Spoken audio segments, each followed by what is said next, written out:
কি আজকে এত বেলা হতে চললো কিন্তু সবাই এখনো পর্যন্ত এলো না।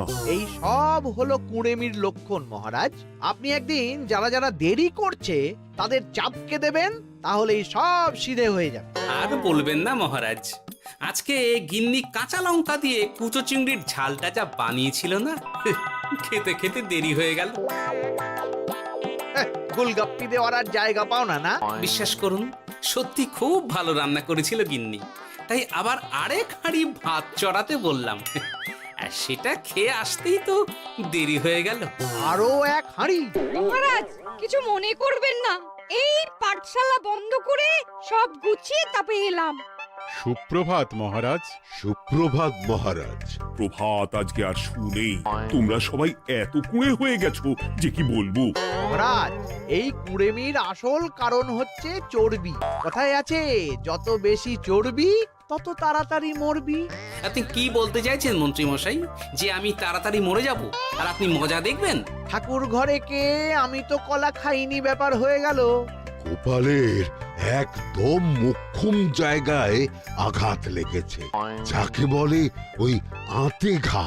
তুমি বেশি কথা বলো না বৈদ্য, ছুঁচ করে চালুনির বিচার। হ্যাঁ, বৈদ্য তো দেরি করেই এসেছে। আমার মনে হয় প্রত্যেককে এমন ভাবে প্রশিক্ষণ দেওয়া দরকার যাতে তারা একটু চনমনে হয়ে ওঠে। হ্যাঁ মহারাজ, তাহলে আগামীকাল থেকেই শুরু হোক ব্যায়াম আর অস্ত্র শিক্ষা। হ্যাঁ, কুঁড়ে থাকলে রাজ্যের কোনো বিপদ আপদেই সভাসদেরা কাজে আসবে না। ঠিক বলেছেন মহারাজ। তাহলে আর দেরি কেন, চলো সবাই এখনই আমরা মাঠে যাই। এই তো মহারাজ ভরপেট খেয়ে এলাম, এখনই মাঠে? ও সব অজুহাত দিয়ে লাভ নেই, চলো চলো চলো।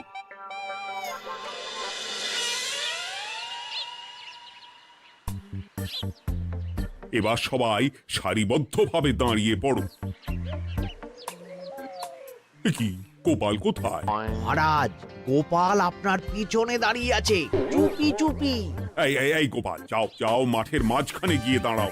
এই চাঁদি ফাটা রোদে কেন মহারাজ সুস্থ শরীরকে ব্যস্ত করছেন? এসব বাজে কথা শুনতে চাই না। শুয়ে বসে থেকে শরীরের কি অবস্থা করেছো? শরীরের নাম মহাশয়, যা সবে তাই সয়। তুমি যাবে না, তোমাকে এক্ষুনি বরখাস্ত করব। কি জ্বালা! যেখানে আমার সব কাজ বুদ্ধি দিয়েই হয়ে যায়, সেখানে গায়ের জোরের কি দরকার? হ্যাঁ, এই গোপাল, আমি 1 থেকে 3 অব্দি গুনবো, তারপরে সবাই এই মাঠের ধার বরাবর 5 বার পাক দিয়ে দৌড়বে। ঠিক আছে মহারাজ, আমি প্রস্তুত। আমি রোগা পটকা আছি, কোনো সমস্যাই হবে না। হয়ে গেল। সবাই প্রস্তুত? 1 2 3। কি হলো গোপাল, দৌড়াও দৌড়াও। মহারাজ, এর থেকে বেশি জোরে পারবো না। আই, কে আছো? একটা কঞ্চি দাও। এই সেরেছে। বেশ হয়েছে, বেশ হয়েছে। ব্যাটার এবার চর্বি কমবে। কি হলো গোপাল, হ্যাঁ হয়ে গেল? হ্যাঁ?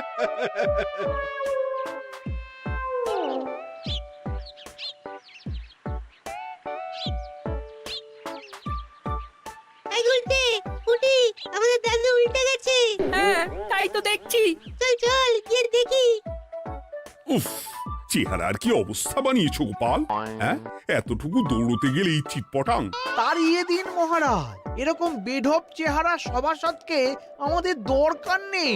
না না, তা বললে হবে নাকি গোপাল, তুমি এক্ষুনি বাড়ি চলে যাও, কালকে আবার মাঠেই দেখা হবে। এই দাদু বাড়ি চলো। ওরে বাবারে!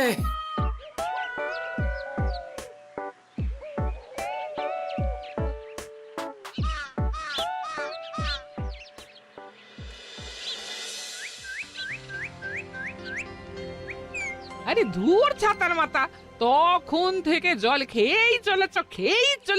কি হয়েছে সেটা বলবে তো? শরীর চর্চা হয়েছে, শক্তি খরচা হয়েছে, আর পারছি না। উফ, বাপরে বাপ, কি পায়ে ব্যথা! এই জন্যেই আমি বলি বাপু, একটু বপুটাও নড়াও, কিন্তু কার কথা কে শোনে? ওরে বাবা, অকারণে সুস্থ শরীর ব্যস্ত করবো কেন বলো তো? বেশি নড়াচড়া করলেই আয়ু কমে যায়। তোমার এই বাজে কথা কোন শাস্ত্রে লেখা আছে শুনি? শাস্ত্রে কেন যাব, বাস্তবে জলজ্যান্ত উদাহরণ আছে। আমি মানতে পারছি না। হুম, মানতে পারছি না বললে তো হবে না, তোমাকে মানতেই হবে। বেশ, প্রমাণ করো। আমি যদি তোমাকে প্রমাণ করে দিতে পারি, তাহলে আজ থেকে বাড়ির বাজার দোকান করার দায়িত্বটাও তোমাকেই নিতে হবে। দিদা, তুমি তো ফেঁসে যাবে, দাদুর সঙ্গে বাজি লড়বে না। এই বাদ দে তো, তোর দাদু আগে প্রমাণ করুক যে বেশি নড়াচড়া করলে বয়স কমে। হ্যাঁ তাহলে বাজি? হ্যাঁ, বাজি। আচ্ছা ঠিক আছে, বেশ। তুমি একটা পশুর নাম বলো তো, যারা খুব তাড়াতাড়ি দৌড়য়। ঘোড়া, হরিণ, চিতাবাঘ আরো আছে। আচ্ছা, এবার সবচেয়ে আস্তে আস্তে কোন পশু চলে, এরকম একটা পশুর উদাহরণ দাও। কেন, কচ্ছপ? এই তো পেয়ে গেছে উত্তর। এবার তুমি বলো তো, কচ্ছপ কত বছর বাঁচে, আর ঘোড়া, হরিণ, চিতাবাঘ এরা কত বছর বাঁচে? চিতাবাঘ, ঘোড়া কেউই 30 বছরের বেশি বাঁচে না, কিন্তু কচ্ছপ 300 বছরও বেঁচে থাকে। হেরেছে, হেরেছে, আমার বউ হেরেছে। উফ, জীবনের কত বড় চাপ নেমে গেল। হ্যাঁ, এই তুমি আমাকে এভাবে হারালে। তখনই বললাম দাদুর সঙ্গে বাজি লড়তে যেও না। নাও, এবার খেলা সামলাও।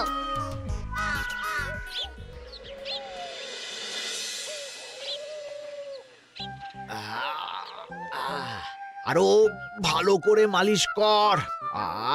আজকে ছোটাছুটি করে পা দুটো বেশ ব্যথা ব্যথা করছে। কালকে তো আবার অন্য পরীক্ষা। আরে আমার হালকা চেহারা আছে, সব সামলে নেব। কালকে তো অস্ত্র চালনা হবে, কালকে আমি কাঁপিয়ে দেব। কাঁপাতে তো হবেই মন্ত্রী মশাই। আমরা আপনার শরীরে এমন ঘষা মাজা করে দেব না, মনে হবে আপনি না একটা জলযন্ত্র অস্ত্র, অস্ত্র চালনা করতে যাচ্ছে। বাস, এই তো চাই। ওরে বাবারে, আস্তে আস্তে।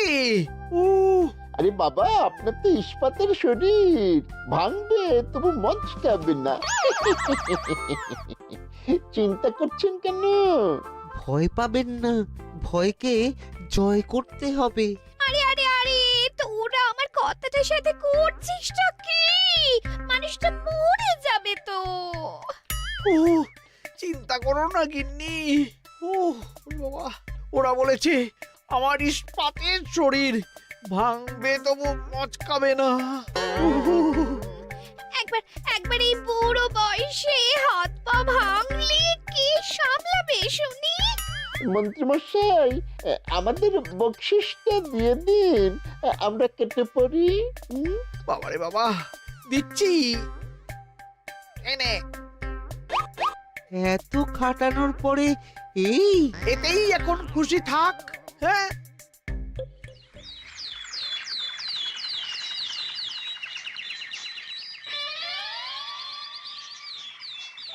এবার তোমাদের সকলকে অস্ত্র শিক্ষা দেওয়া হবে। উফ, রোজ রোজ কি জ্বালাতনে পড়েছি, বাপরে বাপ।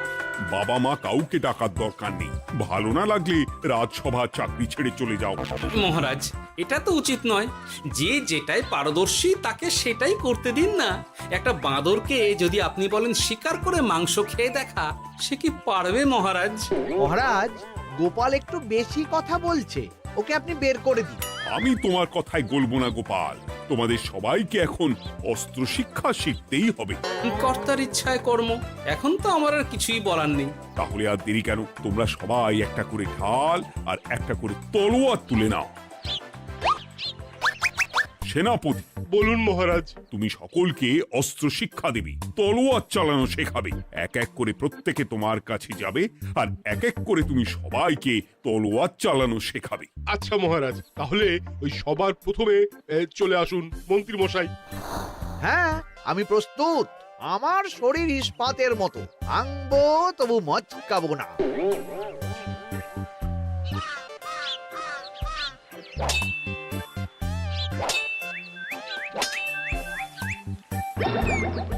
কি, কেমন দিলাম?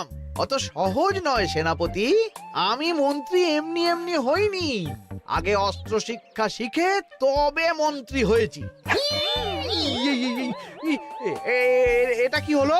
হ্যাঁ, আপনি অস্ত্র শিক্ষায় পারদর্শী, কিন্তু আরো বিচক্ষণ হতে হবে। কারণ আজকে এই পাগড়ির জায়গায় আমি যদি তলোয়ার আপনার গলার দিকে চালাতাম, তাহলে কিন্তু আপনার এই ভবলীলা এখানেই সাঙ্গ হয়ে যেত। ঠিক আছে, ঠিক আছে, মনে রাখবো। এবার বাকিদের তো ডাকো। হ্যাঁ, এরপরে তলোয়ার চালানো শিখতে আসবে গোপাল। গোপাল দাদু, গোপাল দাদু। বাবা বাবা বাবা, গোপাল তুমি আবার দল বল নিয়ে এসেছো। দেখি তোমার কত দম।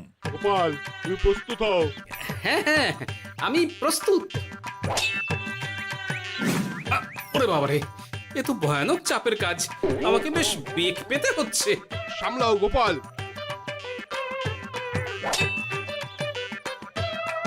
না, আমাকে অন্য রাস্তা দেখতে হবে। সেনাপতি, মহারাজের দিব্যি, তুমি আমার দিকে তলোয়ার ঢাল বাড়াবে না। এই এই, এটা কি হলো? সত্যি তো, এটা কি হলো? গেল গেল গেল গেল গেল গেল গেল, দুটিটা খুলে গেল গো। দেব নাকি এবার কুচ করে কেটে? জিতে গেছি, জিতে গেছি। এটা কি হলো? শত্রুপক্ষ কখনো কারো দিব্যি শুনবে না। আর সেনাপতি, তুমি কি ওখানে দাঁড়িয়ে দাঁড়িয়ে মজা দেখছো? আমি কি করব মহারাজ, গোপাল যে আপনার দিব্যি দিয়ে দিল। গোপাল বেটা খুব চালাক। তাহলে এখন উপায়? ওসব গোপাল তোমাকে বোকা বানাবার জন্য করেছে। তুমি ধুতি ঠিক করে আবার লড়াই চালিয়ে যাও। যথাজ্ঞা মহারাজ।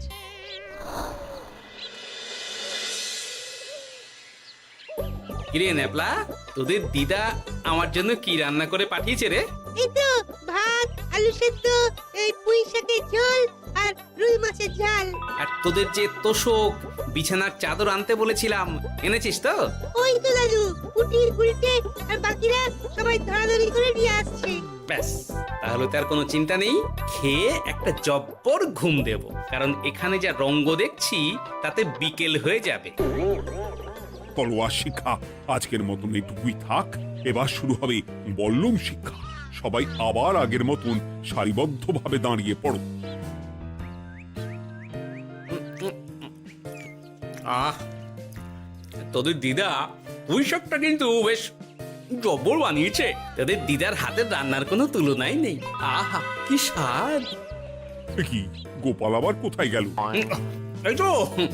এই তো মহারাজ, আমি এখানে ওই পুঁইয়ের ঝোল আর রুইয়ের ছাল দিয়ে ভাত খাচ্ছি। এসব কি মাঠের মধ্যে খাওয়া? আরে শরীরটাকে তো রাখতে হবে। তাড়াতাড়ি খেয়ে এইদিকে এসো। আসছি আসছি আসছি। এবার আমি তোমাদের দেখাবো কিভাবে বল্লম নিয়ে তেড়ে যেতে হয়। দেখান মহারাজ।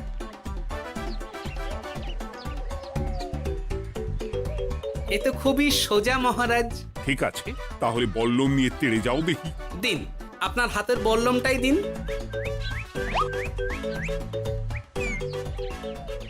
আরে আরে, গোপাল তো মাঠ থেকেই চলে গেল। আমি ডেকে আনছি মহারাজ।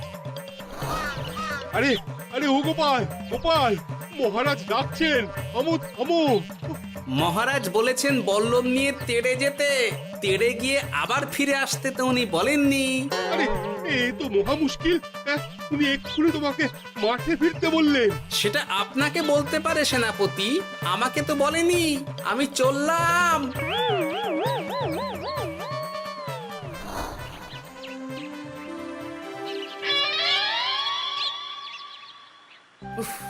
বাবারে বাবা, কি ঝক্কি! অনেক বুদ্ধি করে মাঠ থেকে খাটে চলে এসেছি।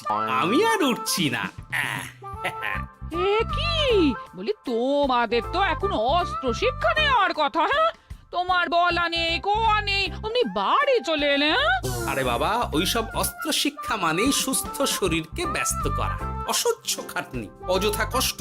কষ্ট করলে তবেই কেষ্ট পাওয়া যায়। হ্যাঁ, তোমায় আমি আগেও বুঝিয়েছি, যেখানে বুদ্ধি কথা বলে সেখানে দেহের শক্তি নীরব দর্শক গিন্নি।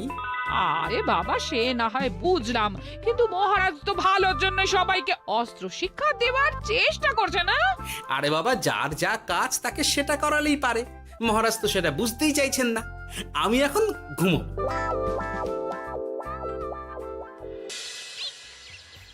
দরজা খোলো গোপাল, দরজা খোলো। গোপাল, গোপাল দরজা খোলো বলছি। ব্যাস হয়ে গেল। একটু শান্তিতে ঘুমাবো তার জো নেই। দরজা খোলো গোপাল। বলুন মহারাজ। তুমি কি পেয়েছোটা কি গোপাল?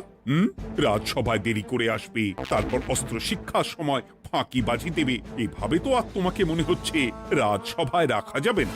মহারাজ, গোপাল তো মুখের কথার লোক নয়, ওকে তাড়িয়ে দিই। কেন মহারাজ? আমি কি এমন মহাপাপ করেছি যে আমাকে তাড়িয়ে দেবেন? এই যে আমার কথা শুনছো না, এটাই তোমার অপরাধ। অপরাধ নেবেন না মহারাজ। পণ্ডিতের দায়িত্ব পুজো করা, সভাকবির দায়িত্ব কবিতা বলা, সাহিত্য চর্চা করা, আর আমার দায়িত্ব হাসি মজা করে আপনার মন ভালো রাখা। কিন্তু আপনি আমাকে জোর করে যুদ্ধের ময়দানে ঠেলে দিতে চাইছেন। এটা আমার ইচ্ছে। আমিও তো মহারাজ ইচ্ছে করলেই অনেক কিছু করতে পারি। চোখ বন্ধ করে লক্ষ্য ভেদ করতে পারি, শুধু বুদ্ধি দিয়ে। আরে বাহ, এত বড় কথা! তাহলে মহারাজ, ওকে বলুন পরীক্ষা দিতে। কি পরীক্ষা? আমি একটা ঘরে বর্ম পরে দাঁড়িয়ে থাকবো। তোমার হাতে অস্ত্র দেব, আমার মাথায় একটা আপেল থাকতে হবে, আর তুমি কিভাবে আমার মাথা থেকে ওই আপেল ফেলতে পারো দেখব। এ তো খুবই সোজা। কি গোপাল, তাহলে লড়বে নাকি বাজি? হ্যাঁ, লড়তে রাজি আছি। তাহলে আজ রাতেই হয়ে যাক পরীক্ষা। যদি এই পরীক্ষায় উতরে গেলে তো ভালো, নইলে তোমার চাকরিটা গেল। গোপাল, তুমি পারবে তো? সে দেখাই যাবে। আজ রাতে তাহলে রাজবাড়িতে দেখা হচ্ছে। যদি আমি এই পরীক্ষায় বিফল হই, তাহলে আমার চাকরি আপনি কেড়ে নেবেন, আর যদি সফল হই তাহলে মন্ত্রী মশাইকে শাস্তি দেবেন। আমি নিজে সারা কৃষ্ণনগরে নাক্ষত দেব। বেশ, দেখা যাক।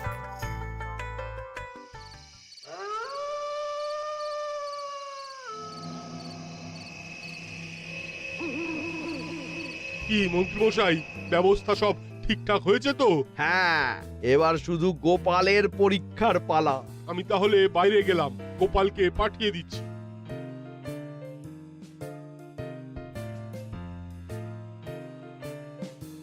এবার যাও গোপাল, ঘরের ভিতরে যাও, দেখি তুমি কি করে মন্ত্রীর মাথা থেকে আপেল ফেলতে পারো। আপনি তো শুধু আমার চোখ ঢেকেছেন, আমার নাক, মুখ, কানও ঢেকে দিন, যাতে ঘ্রাণেন্দ্রিয়, শ্রবণেন্দ্রিয়েরও সাহায্য না নিতে পারি।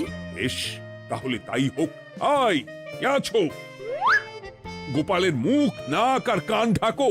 যথা আজ্ঞা মহারাজ। একটু একটু মোটা কাপড় দিয়ে নাক মুখ ঢাকো, হ্যাঁ, যাতে সেভাবে আপেলের গন্ধ না পাই। বেশ বেশ।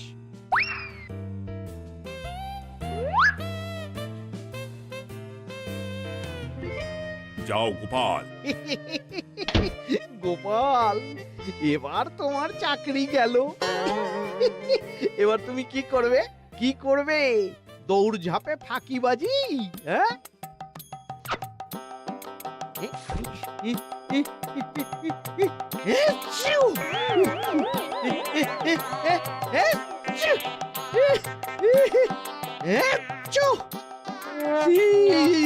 গেল গেল গেল গেল গেল, আপেল পড়ে গেল।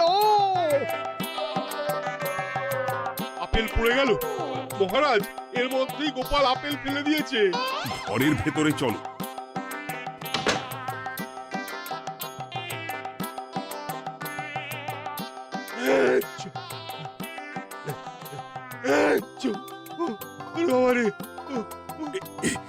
কি ওরে বাবারে বাবা, কি ঝাঁজ! ওরে বাবারে বাবা! কি মহারাজ, দেখলেন তো গোপালের চমক? অস্ত্র ছাড়াই আপেল ফেলে দিলাম।